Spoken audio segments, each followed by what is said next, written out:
Once upon a time, there was an old mother pig who had 3 little pigs and not enough food to feed them. So when they were old enough, she sent them out into the world to seek their own fortunes.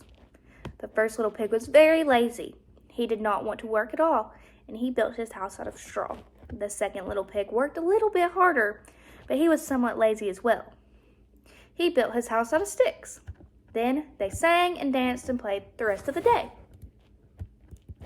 The third pig worked hard all day and built his house out of bricks.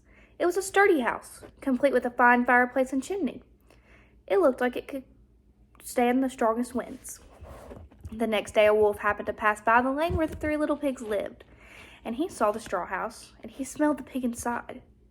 He thought the pig would make a mighty fine meal, and his mouth began to water.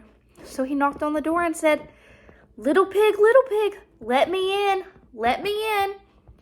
But the little pig saw the wolf's paws through the keyhole and answered back, "No, no, no, not by the hair of my chinny chin chin." Then the wolf showed his teeth and said, "Then I'll huff and I'll puff and I'll blow your house down." So he huffed and he puffed and he blew the house down. The wolf opened his jaws very wide and bit down as hard as he could, but the little pig escaped and ran away to hide with the second little pig. The wolf continued down the lane and passed by the second house made of sticks. He saw the house and he smelled pigs inside. His mouth began to water as he thought about the fine dinner that would make. So he knocked on the door and said, little pig, let me in." But the little pigs saw the wolf's pointy ears through the keyhole. So they answered back, "No, no, no, not by the hair of our chinny chin chin." So the wolf showed his teeth and said, "Then I'll huff and I'll puff and I'll blow your house down." So he huffed and he puffed and he blew the house down.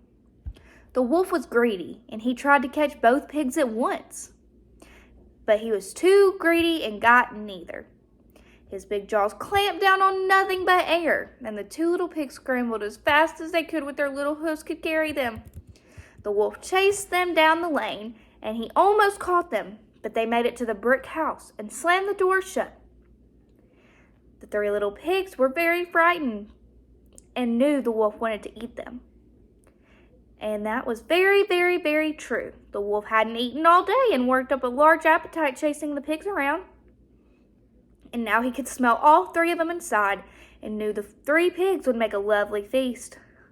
So the wolf knocked on the door and said, little pigs, let me in." But the little pigs saw the wolf's narrow eyes through the keyhole and answered back, "No, no, no, not by the hair of our chinny chin chin." So the wolf showed his teeth and said, "Then I'll huff and I'll puff and I'll blow your house down." Well, he huffed and he puffed. And he huffed and he puffed. And he huffed and he huffed and he puffed and he puffed and he could not blow the house down. At last, he was so out of breath that he couldn't huff and he couldn't puff anymore. He stopped to rest for a bit. But this was too much. The wolf dazed about the rage, and he swore he would come down the chimney and eat the little pigs for supper. But while he was climbing onto the roof, the little pigs made a blazing fire and put a big pot of boiling water on top. Then just as the wolf was coming down the chimney, the little pigs pulled the lid off the water and plop! He fell into the scalding water. So the little piggies put on a cover again, boiled the wolf up, and the 3 little pigs ate him for supper. I chose this piece because it shows good morals for young children. I think showing examples for ideals society expects of children is important. The first little pig did not work hard. He took the easy way out, whereas the third pig put in the hard work and it paid off. From this, children listening learn you cannot take the easy way out and you have to work hard.